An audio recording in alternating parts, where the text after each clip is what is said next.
I went to Alabama, graduated high school, and days later I was in Alabama, basic training. And then they gave us aptitude tests and found out, I don't know why or how, I could tell a dot from a dash at high speed, so they sent me to radio school. Voice and code, Morse code. And we trained down in Alabama. Then I worked the field artillery for a short spell and got practice on the radio. Then they put me into armored and shipped us. Of course, at that time, everybody was going to the coast to go overseas after all this training, which took months. And we went up to New York to go in embarkation to England. Then we got to England. They split us up. All of us radio-trained people that knew Morse code, which took quite a while to train. You don't train them overnight.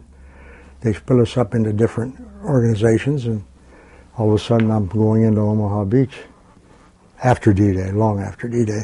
They were fighting on behind the hedgerows at the time. And suddenly I'm in 3rd Army with General Patton. And I start serving from one armored division to another. All depends who needed a code man, because there wasn't a lot of code men, mostly voice. And of course on my half-track, I was trained as a machine gunner on a half-track. And radio and half-track, I pulled a trailer with a 6-cylinder Chrysler engine on a generator. I had the most powerful radio in my battalion. And no matter what battalion I was with, I had the most powerful radio. There's only so many of them. Anyway, after we got there and we got into the war, there's a lot of stories that go on behind that. But anyway, Patton come by a few times, used my radio because it was long distance. And if any other radio he couldn't use, if he wanted to talk to anybody, I could reach Switzerland from France. That's how powerful it was. And it was so powerful with that generator. If you touched the antenna when I was sending, you'd burn your hand. That's a lot of power. So anyway, I went along with his divisions here and there, and then we got into the Battle of the Bulge, which we weren't supposed to be in. That was the 5th. We had 5 Bronze Stars, by the way, my battalion. That was the 5th one. Anyway, the 101st Airborne was trapped up at Bastogne, and we were 20-some hours away by armor. Armor moved slow. And I guess Eisenhower told Patton, they're going to wipe all of our boys out. They need help. Their supplies, ammo, everything is going. So we were on the road day and night for about 20-some hours. And we got up there.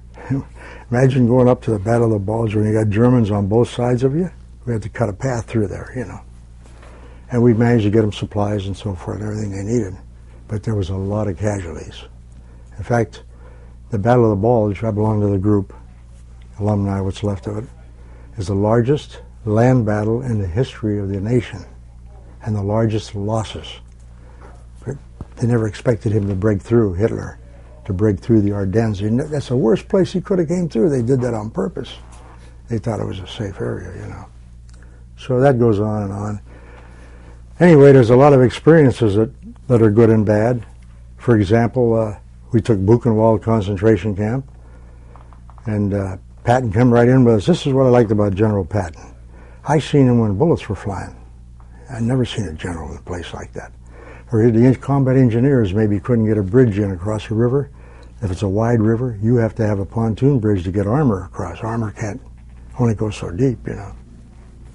And he'd go up in the middle of the night sometime, find out what the delay was. Germans would be throwing shells in. That was the delay, you know. The combat engineers did a hell of a job, believe me.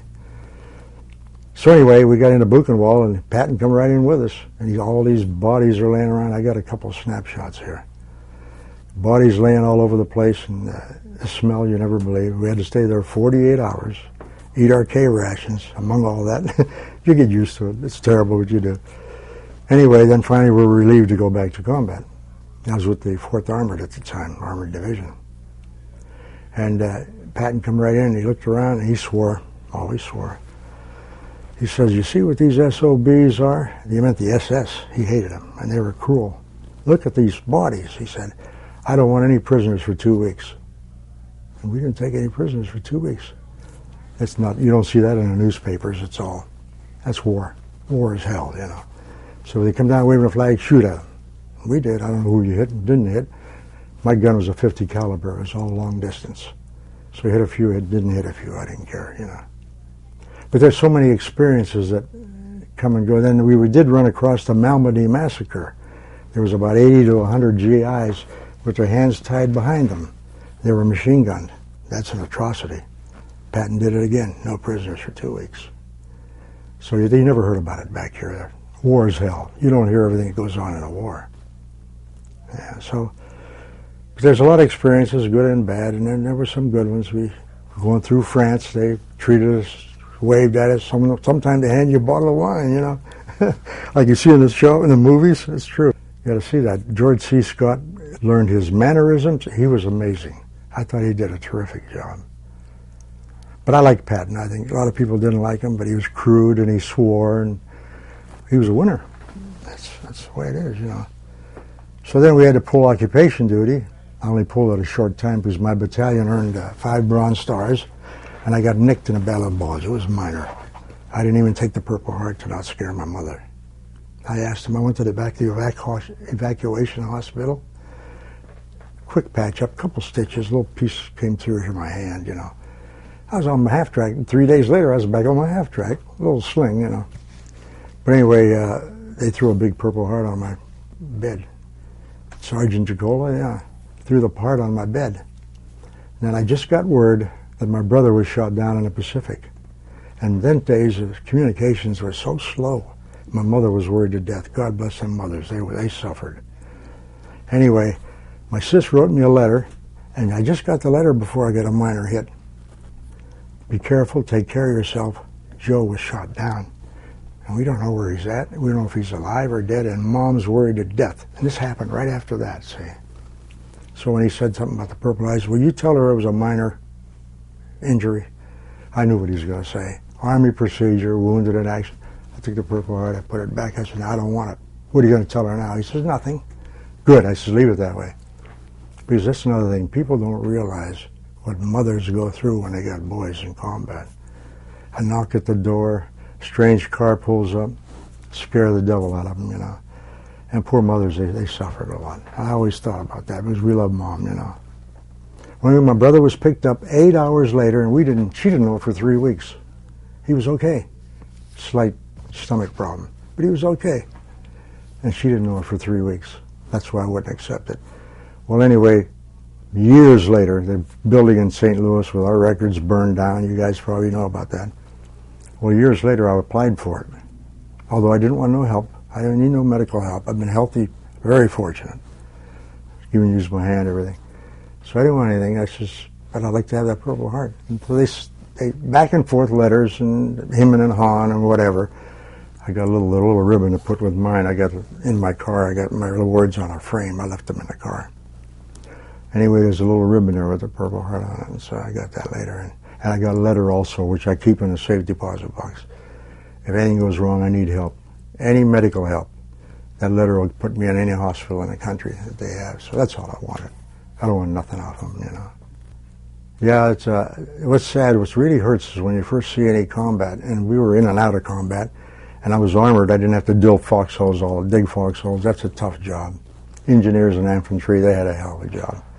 I was moving on. Shells would come in, I'd move. We're target, but we move. So we had it better than some of the infantry, you know, and all that.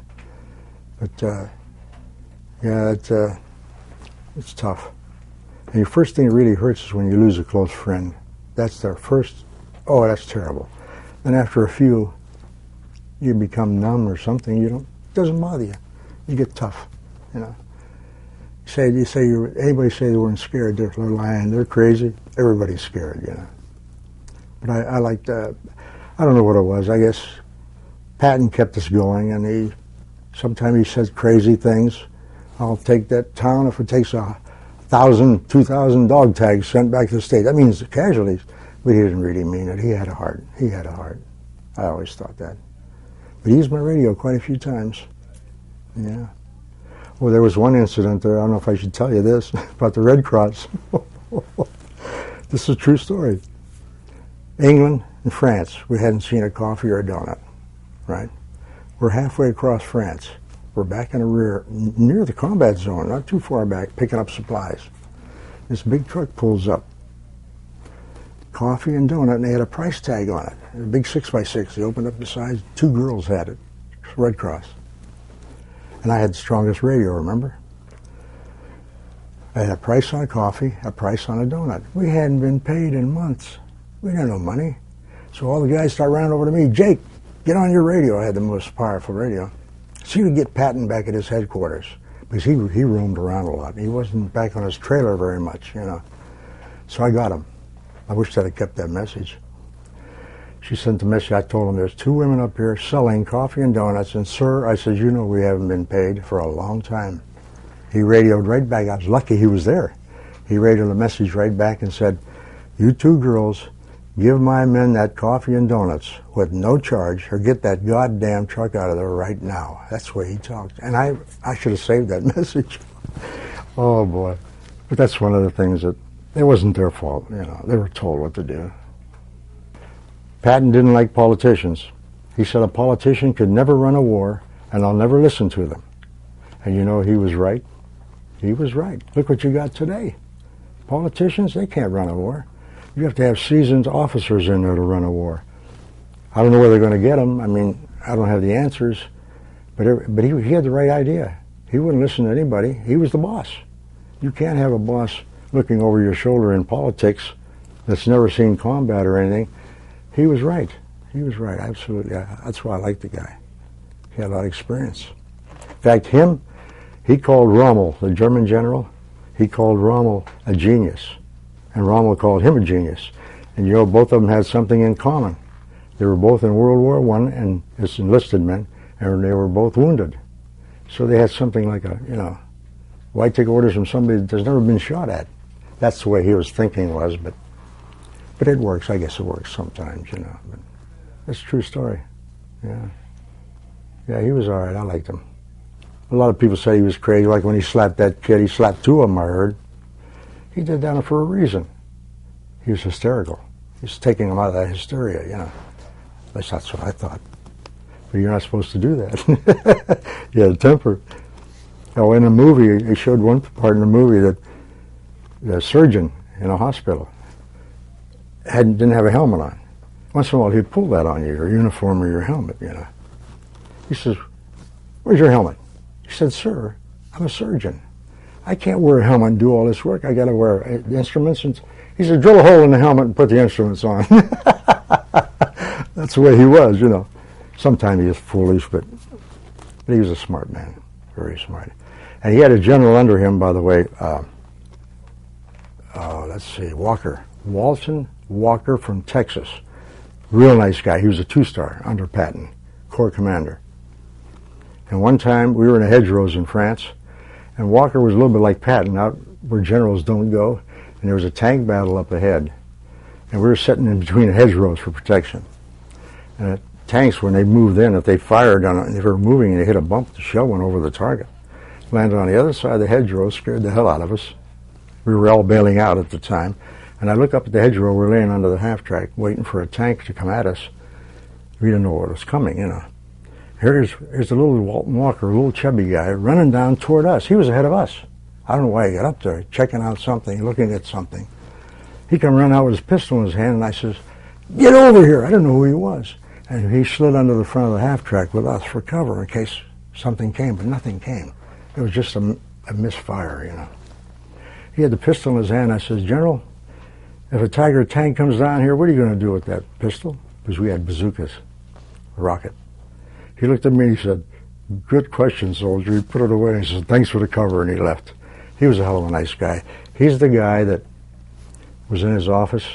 I reported to him when we picked up downed aviators. One of our side jobs was people on a bomber bailout. We put a gun on them, treat them as the enemy until proven otherwise. We put a gun on them, take their pistol, stick it in our belt, and we take turns taking them back on a couple of jeeps, a couple of crewmen at a time. We get a hot meal back there. That's why they love that hot meal. So anyway, we took them back, and I'd always go in the general or the colonel, salute them, lay the pistols down, and tell them. Then they interrogate them, you know. And he knew me. And one time I had a lieutenant from a B-17 sitting behind me, and I had my carbine on my lap. His pistol was in my belt. We're going back, and he had a beautiful. The Air Force had everything better than we did. They had the best. It looked like a chronological watch. All we had was a little white face Elgin you wind up. We all carried watches. His looked, I never saw one before. Beautiful. I said, Lieutenant, I think I'm going to confiscate that watch. If you do, I'll court-martial your butt. As you're American. Then I went in, he told the colonel, there was a colonel in there at the time. He said he was going to confiscate my watch. The colonel knew me. I saluted him, and he smiled and winked, and we walked out. So it's some of the funny side, you know. But yeah, a lot of memories. It's amazing I can remember a lot of it. Yeah, but I've been fortunate. I read a lot, and I don't know, my mind has been I'm pretty fortunate. My mind is pretty clear, you know. Sometimes I'm 82.